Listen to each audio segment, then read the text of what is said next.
Hey number ones. Medieval-inspired films, video games and novels have created this image of the knight in shining armor very vividly in our minds. And oftentimes, together with his sword, horse and harness, long locks, dark or blonde, accompany this image of knightly aristocracy, giving it, we could say, a time long gone feel. Now, since I've rocked long hair already several times in my life, my question for you today is this. If I put myself in medieval plate armor and was sent to the medieval period, would I blend in? Or would people think that I look weird? How real is this idea of knights in association with long, flowy hair? To approach this systematically, we first of all need to properly define the word long hair, identifying what we mean exactly. Because one of the things we'll see today is that since long and short hair are very loosely descriptive adjectives, our own culture and personal perspective shape and change their meaning, and in general, the mental image we perceive. Some people will describe this length of hair on a man as long hair already, while a very similar length of hair in a woman could be referred to as short. So for clarity's sake, even though with my current length we have a rather extreme example, we'll consider any length of hair that reaches the shoulders on a man as long. Of course, when we are discussing knights, we are referring to the medieval period. What's key to understand before we begin looking at iconography and reading period sources is the length of the Middle Ages. We are dealing with 1,000 years, and fashion changed a lot during this time. I mean, I'm sure any of you watching could spot a hairstyle from the 80s when put together with current hairstyles. And that's what, a difference of 40 years. So, precise timing is the first gear of our research mechanism today. Secondly, the geographical area, the culture of reference. A specific custom in, say, 11th century England won't tell us much about 15th century Italy or 13th century Spain. Alright, with all of that established, the shared elements in the mechanism that supported the social construct of the meaning of hair in the medieval period shall now be examined. Hair in the medieval period often had a distinctive function. This is why the look of any given character in iconography should be seen as multi-dimensional, both as an act of personal display and as a marker of identity. In other words, it helped dividing people based on their social status and social position within a rather complex feudal society. Hair could also indicate social rank and marital status. To fully understand how the mechanism operated, allow me to digress for a brief moment.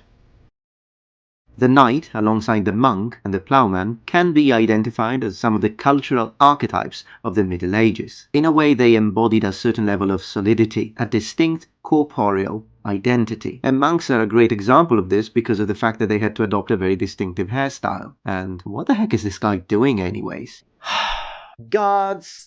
There is thus little doubt that hairstyles held significance to people in the past. Monks often wore a tonsure haircut, which imitated Christ's crown of thorns, and it seems like some believed that the bald part in the head allowed God to reach them more directly. Now, regardless people actually believed this or not, it was part of the vow to leave behind the secular world and become servants of God. Hence, we can already see that having a certain haircut in the medieval period could mean entering clerical status, which according to the law of the church, enshrined in the Council of Chalcedon in 451, decreed those that have become clerics, well, not that kind of clerics, or who have entered a monastery should neither enter the army nor take on secular honors.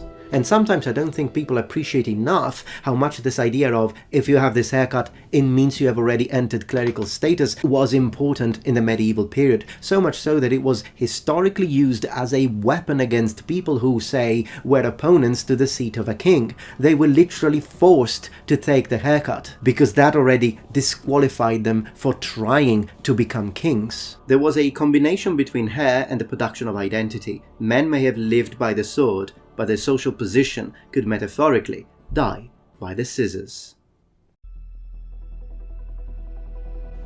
If there is one specific title in medieval society that is often connected with long hair, it's that of a king. Of course, this wasn't always the case, but we can find specific references to kings who did wear their hair long. There is a curious mention made by Gaius Sollius Modestus Apollinaris Sidonius, a 5th century diplomat and bishop, who tells us about the Merovingian kings, so the ruling family of the Franks from the 5th century to 751. He says, "The hair is never cut from the heads of the Frankish kings' sons. From early youth their hair falls gracefully over their shoulders. It is parted on the forehead, and falls equally on both sides. It is with them a matter to which they give special attention. We are told besides that they sprinkled it with gold dust and plaited it in small bands, which they ornamented with pearls and precious metals. Now, to cross-reference with a different source about the same topic to give this more validity, we also have a Byzantine historian by the name of Agathias, and he tells us the practice of the Frankish kings never to have their hair cut. This custom has reserved this practice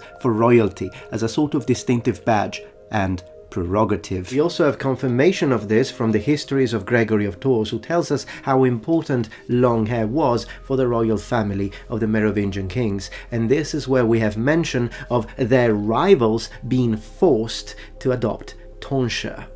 Now let's move spatially. What about the kings of Britain? The kings of Britain used their facial hair to create their own identity and to differentiate themselves from their predecessors. Henry III wore a short beard, as did Edward I, whilst Edward II wore a curled beard and a moustache with long curly hair. Edward III decided to wear his hair and beard even longer. Now, when it comes to the looks of knights, unfortunately evidence is fragmentary. So what we're going to do today is we're going to try and reconstruct this image ourselves. First of all, we can't help but mention the Norman knights and their special hairstyle. By looking at Norman iconography and also reading description of Norman knights, we know that they chose to keep their hair very short. It was short at the top and shaved to the sides and the back. Somehow modern looking if you think about it. Now this can help us to envision what a Norman knight looked like, but that was a characteristic of their culture and it kind of made them stand out. With that being said, what about the majority of knights? What about knights in England, knights in Italy, knights in Portugal, knights in Spain, knights in France? The first thing that we noticed is that we tend to see in the majority of iconography that knights with short hair are almost non-existent. They go from middle length to shoulder length. Many knights probably wore their hair long. Now, when it comes to my length, however, this is kind of rarer. It's not completely non-existent. There are representations of people wearing hair as long as mine, but it is very uncommon. And in the majority of scenes when there is a medieval knight and a medieval woman, they both have long hair, but the medieval woman is the one with the longest hair. However, I did find some interesting exceptions to this. Look at this very curious piece of iconography. It appears as a normal image or illumination representing knights fighting. But did you notice it? Could you spot it? Look at the plaits or the braids. These knights definitely have hair that is at least as long as mine, if not longer. Who knows how many knights are hiding very long hair underneath their helmets that we just don't see. So shoulder length hair would have been common, medium length hair would have also been common, and very long hair in men who were knights was also possible. What I'm about to share now is my own personal opinion based on the research that I've done in these past few days for this video. But I do believe that the times that we find knights with very long hair, they would all be actual nobility. Probably professional men-at-arms would have had their hair medium or shoulder length, but the nobility would be the one that could afford to have even longer hair than that. Of course I can't prove it, but I think it could logically make sense. I might be onto something here.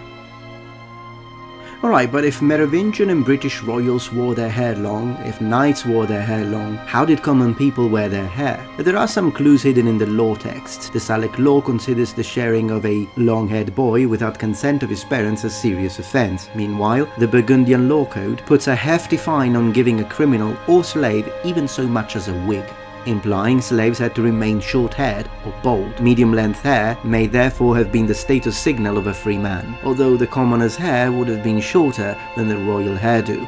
Now, to give you a little bit of personal experience, how problematic is it to have long hair and wear armor? Well, as long as it's properly maintained and it's properly tied up when you're getting ready to wear your helmet, it makes no difference whatsoever.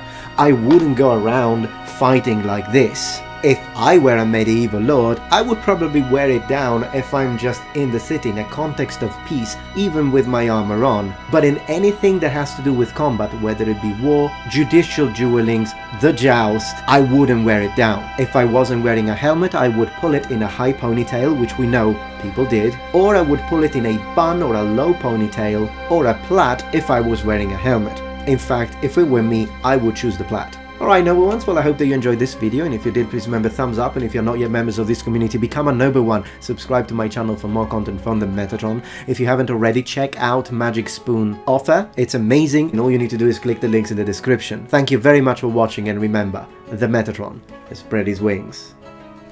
Goodbye.